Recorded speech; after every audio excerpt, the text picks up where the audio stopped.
Ladies and gentlemen, in the days after the tragic events in Tucson, the NRA refused to respond to the media's demands for reaction.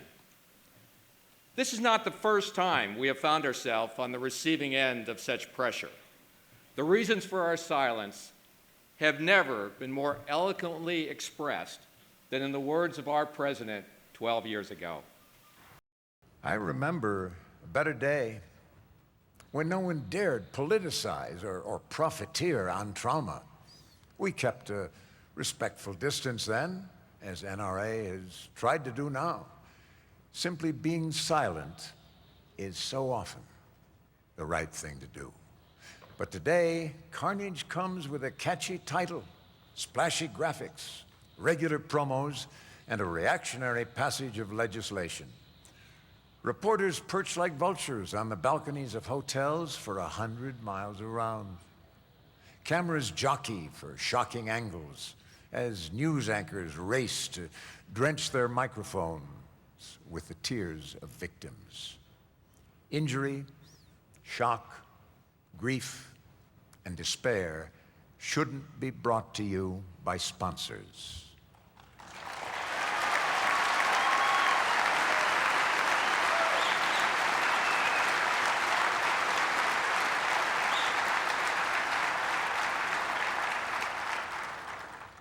That's pornography. It trivializes the tragedy it abuses. It abuses vulnerable people. And maybe worst of all, it makes the unspeakable seem commonplace. And we're often cast as the villain. That is not our role in American society, and we will not be forced to play it.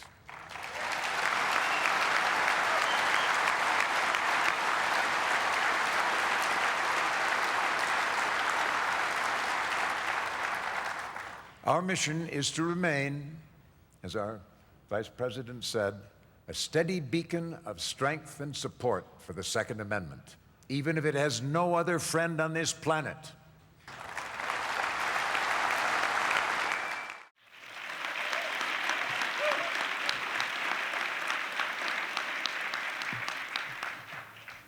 Kelly Fleming, Jason Hunt, Michael Cahill, Henry Lee, Austin Cloyd, Gail Dubowski, Shannon Wright, Frederick Green, Stephanie Johnson, Juan Ortiz, Natalie Brooks, Michael Pearson. Ladies and gentlemen, can any of you tell me what these dozen Americans have in common? Anybody? No? Do you even recognize their names? No one? If you don't remember their names, don't feel badly. Their names are always forgotten. They are the dead. They were mothers, fathers, sons and daughters, brothers and sisters, and every one of them was murdered at Virginia Tech, at Northern Illinois University, at Fort Hood, at a high school, at a grade school. These were the victims of 5 deranged killers. And those 5 mass killers all had the same decisive advantage: gun-free zones and anti-self-defense laws that protected the safety of no one except the killers and condemned the victims to death without so much as a prayer. Let me say that again. Our own policies gave more protection to the killers than they did to the innocent. And now Tucson, where the attention of the nation was again captured by the unspeakable acts of a madman. 6 people were murdered that day in Tucson. I wonder, can you remember their names? Already, they are joining the forgotten. Tragically, a member of Congress and others were seriously wounded, and we continue to pray for them and wish them well. But the national media wasted no time in making a celebrity out of the deranged killer. His photograph was all over the place, that monster, despite the fact that every criminal profiler in the world will tell you that airing photographs of the mass murderer is the last thing the media should do. It turns a madman into a hero for every potential deranged copycat out there. It's sick, it's wrong, and the media ought to be ashamed of themselves.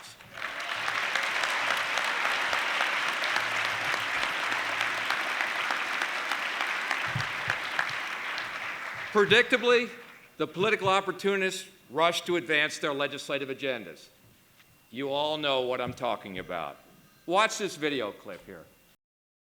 On the eve of President Obama's State of the Union address, he is facing mounting pressure to grab on to one of this nation's political third rails in tomorrow's speech, gun control.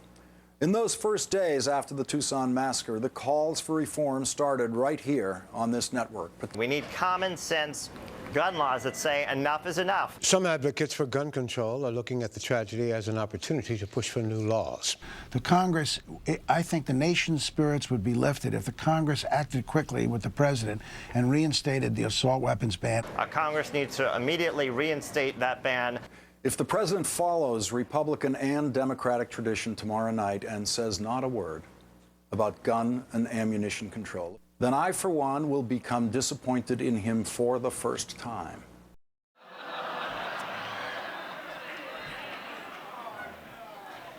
I want to be clear. That tragedy in Tucson was a terrible crime. And my heart, and I know yours does too, goes out to all the victims and their loved ones. But it's time for some frank talk. Those involved in that tragedy and the forgotten victims of past crimes deserve nothing less than a serious, honest conversation of what we are facing in America today. It's a discussion you sure won't hear on MSNBC, and you're not going to read about it in the New York Times, because they won't admit the truth. The media and the political elites want us to believe that if we just pass another law or two, we can stop a madman bent on violence. That's dishonest, and you know it is. If we could legislate evil out of people's hearts, we would have done it long ago.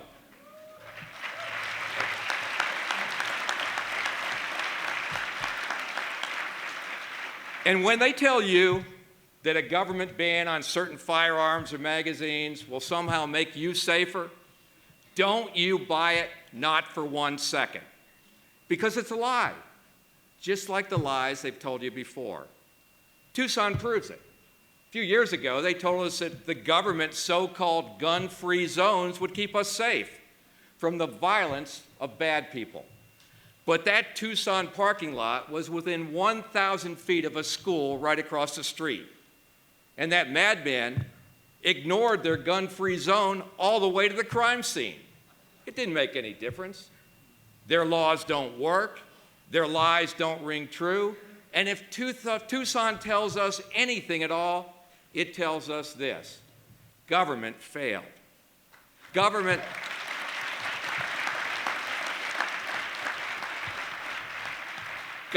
has failed us with our money.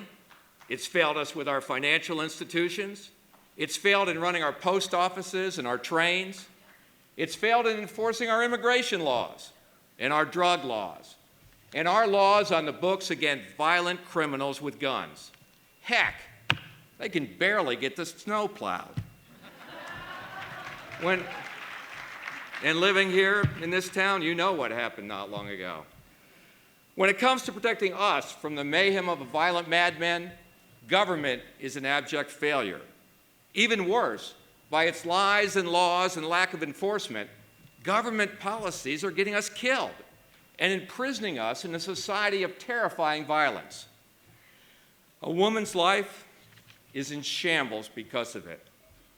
She walked into the ladies' room at a nice hotel in Oklahoma City. As she exited the stall, the last thing she expected to see in the restroom was Juan Jose Keene Wilson. The worst thing she could have imagined was the rape. It gets worse. You see, they caught Wilson a short time later, and the woman identified him. Then it was discovered that this violent rapist had been previously arrested for felony possession of a firearm. But rather than hand him over to the federal authorities for prosecution and a 5-year mandatory federal jail sentence, he was prosecuted at the state level. Wilson did get 5 years, probation, and a woman's life was ruined. By the time I finish this speech today, 2 Americans will be slain, 6 of our women will be forcibly raped, 40 of us will be robbed, and 50 more will be beaten. As soon as you leave this hall, your life is in jeopardy. Right outside these doors of this hotel, 30,000 wanted felons, including murderers, rapists, and robbers, are walking free in Washington, D.C. The government hasn't had time to serve their warrants. This week, D.C. Mayor Vincent Gray said he's troubled by the fact that people in this city, law-abiding people, are buying firearms. He's troubled while 30,000 bad guys are on the street looking for their next crime victim? A victim like the girl from Fairfax County, just a few miles from right here. On the day after Christmas, she was raped and sodomized. She was only 8 years old. She was 8 years old, raped by 29-year-old Salvador Portillo Saravia, the notorious MS-13 gang member. He skipped town after raping that girl. They finally caught him this week in Houston on warrants of forcible rape and sodomy. Even though the government had him 4 weeks before he raped that girl in Loudoun County in the jail for public drunkenness. This story gets worse. This violent gang member was an illegal immigrant who had already been deported once before. He never should have been in this country to begin with. And when they had him, that should have been the end of it. But the government's Immigration, Customs, and Enforcement program, they failed to identify him. So they let Portillo Saravia sleep off his hangover and get out of jail free to go and rape a child a few miles west of here. Government failed that 8-year-old girl.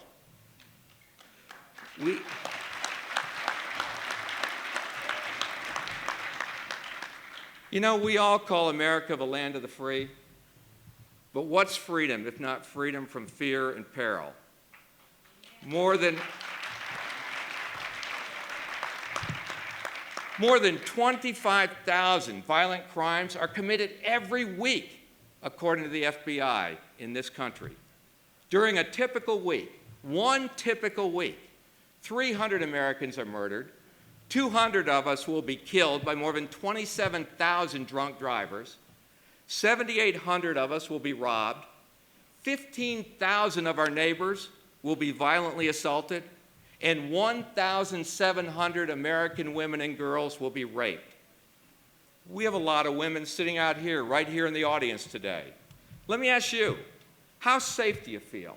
How safe do you really feel when you're walking home late at night or getting out of your car in a dark parking garage? How safe? You know the answer. That's the harsh reality and the very real danger we face every single day in this country. The media, they're not going to report it. Charlie Sheen and Lindsay Lohan get a lot more ratings and sponsors. You know how it works. The government elites won't admit it because it doesn't help them pass another lie into law. But it's only going to get worse. 1 out of 4 American cities are cutting their public safety expenditures right now. As the economy continues to lag, harsher cuts are sure to come. Camden, New Jersey is firing almost half of its police force, and cops have stopped responding to many crime calls in that city. The police chief predicts a, quote, living hell for Camden residents. In Sacramento, murders are up 43%, and the police vice unit has been eliminated. Oakland, California just laid off 80 officers, and the department can't respond to burglary calls. Los Angeles County, prisoners now serve only 1/2 of their sentences. 1/2. And Texas is poised to slash its budget for prisons and parole officers. Cook County, Illinois officials say that the budget cuts are going to drastically reduce criminal prosecutions. And in Lawrence, Massachusetts, police units that focused on drugs, domestic violence, auto theft, and gangs have been eliminated. Detroit has lost 700 law enforcement officers, and Tulsa just cut 110. And these clowns want to ban magazines? Are you kidding me?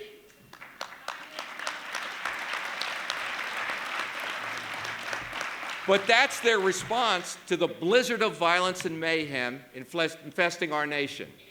One more gun law on top of all the laws already on the books. One more law it's going to only disarm the law-abiding, and it's going to make all of us less safe in this country. And you know what else it's going to do? It's going to make the deranged and the violent more safe. If you want proof of that, go to Mexico. Actually, don't go to Mexico, because you're likely to be beaten, tortured, and murdered if you do. For honest Mexican citizens, you know what happens. Guns are outlawed for the honest people down there. So drug lords are free and safe to rule the land. Government officials are either on the take or in the morgue. And honest citizens are imprisoned in their own homes, unarmed and terrified of what may be right outside their door. And their terror is not coming here, it is already here. Our Department of Justice called Mexico's drug cartels the biggest organized crime threat to the United States of America. Over 1 million gang members are active in every single state in the United States. And cartels are bringing drugs and murder and torture and mayhem to our front doors in this country. At our southern border, and I doubt there's anybody in this room that will disagree with what I'm going to say, at our southern border, government has failed.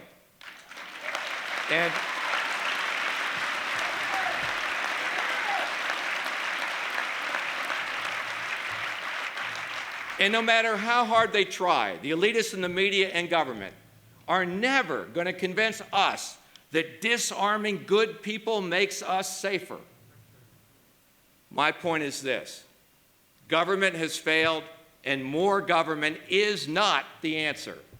That's just more failure. What we need is more freedom. Throughout history, one simple truth rings as loud and clear as a bell. The presence of a gun in the hands of a good person makes us all safer.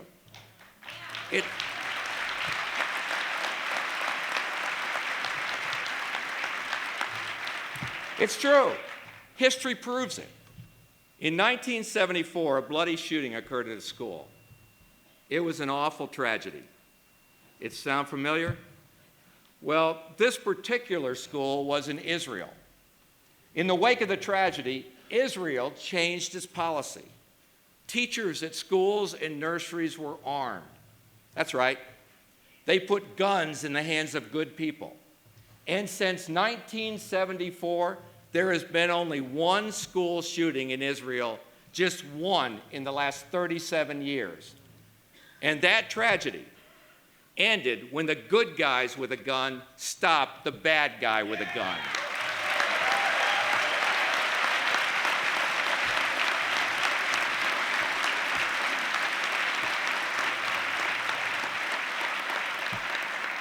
On the other hand, let's talk about Fort Hood, Texas.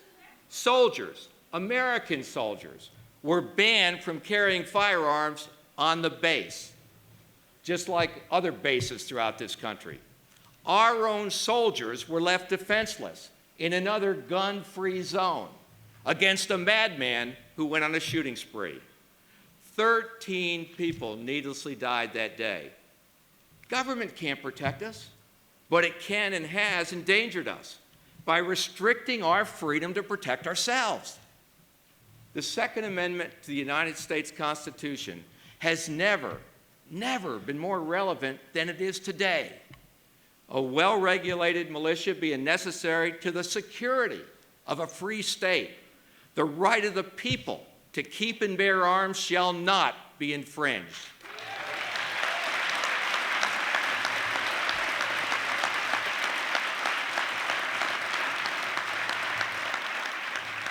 Anyone who thinks the Second Amendment is outdated had better take a look at what's happening in Egypt right now. Watch this video. The context is that overnight parts of the city were sacked. The police were nowhere to be seen, and people had to take to the streets in their own neighborhoods in sort of militias to protect their houses. So there's a total breakdown of order. It's only being held together by what the citizens can do. I'll tell you, the citizens of New Orleans can sure identify with that. But did you catch the reporter's use of the word militia? Citizens coming together in the face of lawlessness to protect their neighborhoods. When people are abandoned by their government, no matter where, and left with broomsticks and a pot of boiling water and a cane, they join together to ensure their own safety and their own common security. The founding fathers, our founding fathers in this country, had it right from the very start. Our security, and they knew it, is in our own hands. And it's guaranteed by the bearing of arms in the hands of good people all over this country from one end of it to the other.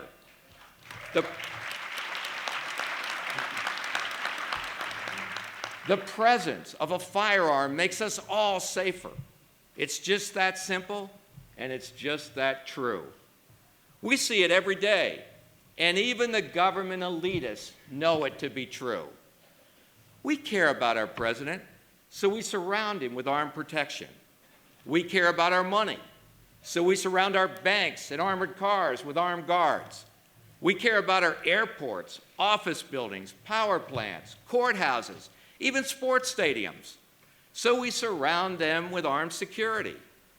Even celebrities, all those Hollywood folks, and the wealthy, they're protected by armed guards and security. Let me ask you this question.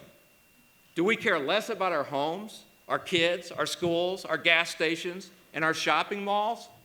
Are they less worthy of armed protection? Government cannot provide for full protection. Are we then as a society willing to live with a certain level of death and despair rather than empower an armed citizenry to protect us? Good guys carrying guns can and do make a difference, and they make us all safer.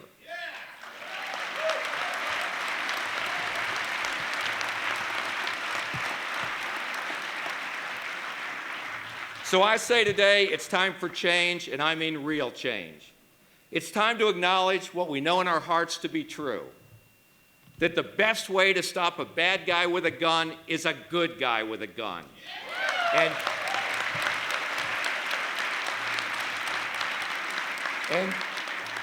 And just knowing there's a good guy with a gun around, a cop, a guard, a soldier, and yes, a law-abiding citizen with a gun, makes us feel safer because we are safer.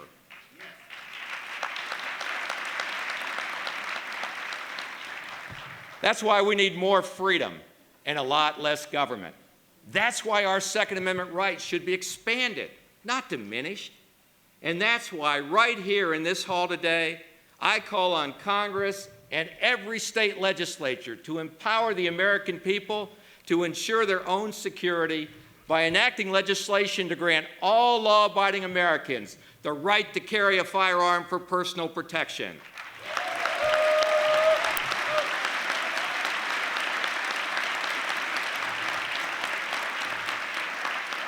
National right to carry is a concept long overdue in the face of the government's failure to provide for the security of its citizens.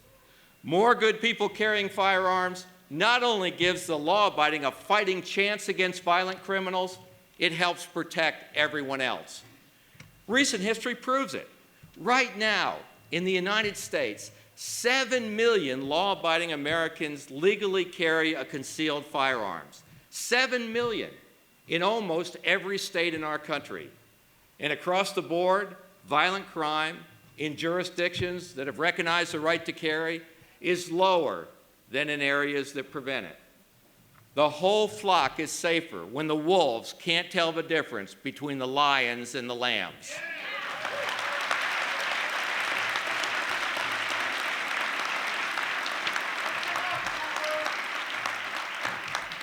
Right to carry proves that empowering Americans and giving them the freedom to protect themselves protects us all. So to those who would attempt to score political points on the heels of tragic violence, I say this: no more. No more lies and laws and government failure. At the scene of the crime, there's only the criminal and the victim. The police, although well-intentioned, always come in later, and the victim is always forgotten. It's time the victims in this country got a fighting chance, a chance that Sharon should have had. Please listen closely. The man is trying to break in my door. I don't know who he is. He's over here. He's doing what? He's trying to break in my door. What is your address? It's Peril. What's your name, ma'am? Sharon. Sharon? I want you to stay on the telephone. Okay? Okay. Where are you now? I locked the front door and I'm upstairs in the bedroom. Is there anyone with you? No, just my baby. Sharon, are you still there? He's in the house. He broke through the door. He broke in. Sharon, are you still there? Shut the bedroom door. Lock it if you can and come right back to the phone. He's at the door. What? He's at the door. He's here. He's here. Are you still with me? Tell him you've got the police on the phone. I've got the police on the phone? Where are you? Why are you here? He's in the bedroom with her. I've got the police on the phone. I've got the police on the phone. Why are you here? Why are you here? Why? Sharon?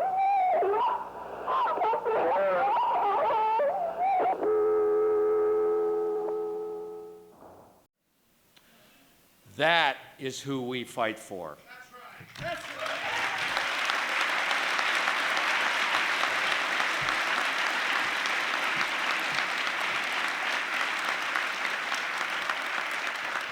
I have a right to protect myself, and so do you.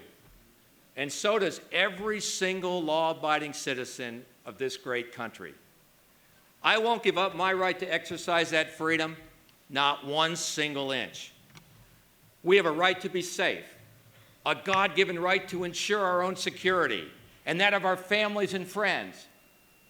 Government has failed, but we will prevail because history is on our side and history proves that we are right. We can and will keep our rights and keep our nation strong and safe and free. We will because by God we must. Thank you very much, and keep fighting for freedom every day. Thank you. Thank you.